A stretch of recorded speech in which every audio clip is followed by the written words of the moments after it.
Everyone, I've been interested in Borges for a couple of years. There was a booktuber, he's no longer making videos, turned me on to him. And then the fellows at the Codex Cantina, Una and Crypto, they've got a great Borges playlist. And then Greg at Another Bibliophile Reads turned me on to this collected fictions book. It has like everything in it. And Greg's been reading them in chronological order. I've just been going by what they've been doing and rereading that. And today, I've read it a couple times. It's a very short story called the Book of Sand. It's only like 4 pages long. Then I caught a little line from the afterword of the book. These are all like collected short stories, books. Like we have The Maker in here. We have uh, Book of Sand. Just all of them. The Aleph, A Universal History of Antiquity, etc. So going back to the 30s, this story is from the collection of 1975, and it's about a Bible salesman that happens upon the door of a bibliophile who happens to have a lot of Bibles on hand. In fact, I got a chuckle out of this line, I'll tell you. In this house, I replied, not without a somewhat stiff pedantic note, there are several English Bibles, including the first one, Wycliffe's, and also have Shapiro de Valle's, Luther's, which is, in literary terms, the worst of the lot. Got a chuckle on it. And a Latin copy of the Vulgate. As you see, it isn't exactly Bibles I might be needing. So,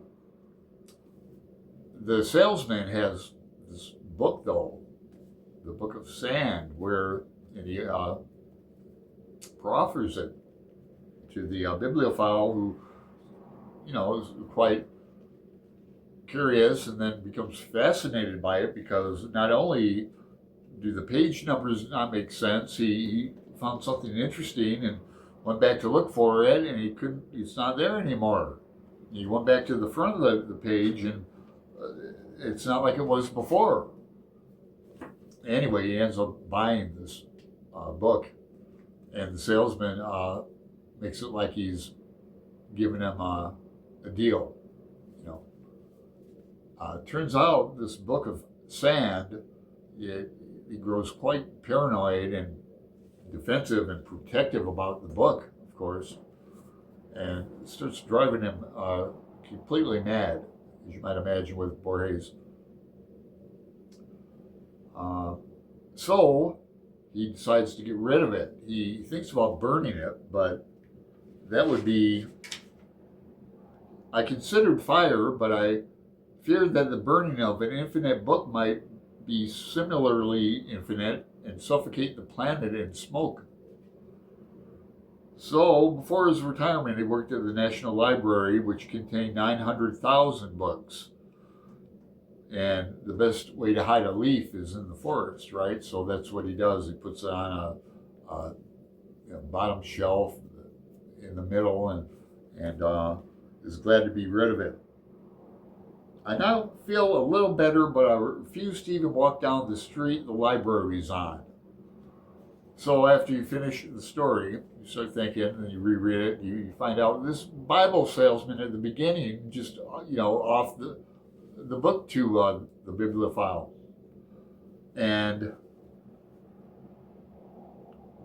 it's like Borges' infinite library, infinite pages in a book. It's just a concept, and it's a quite entertaining story to think about. And it does remind me of another book, another novel, Finnegan's Wake. In a way, it does cycle over, doesn't end, and it begins again.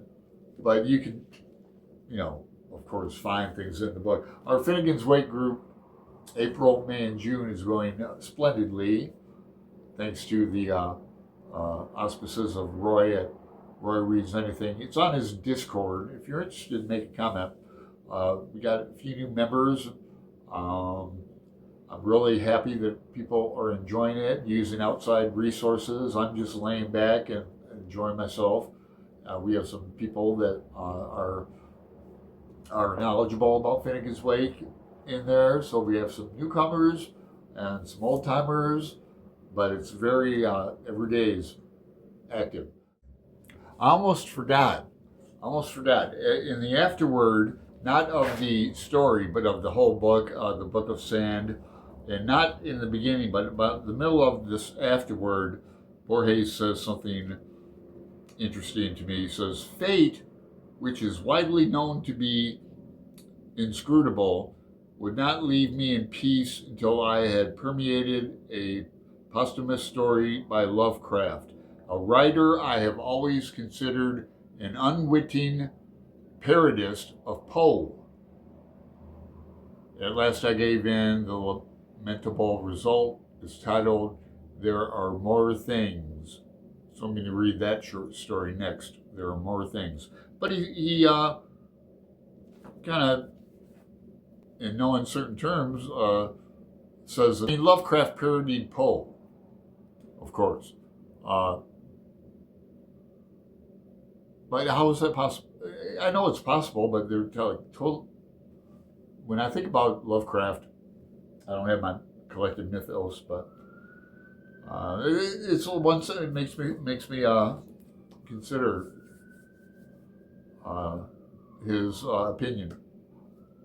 Hashtag Cthulhu Christmas. Christmas is almost here. Christmas is coming. All right, like, subscribe, make a comment.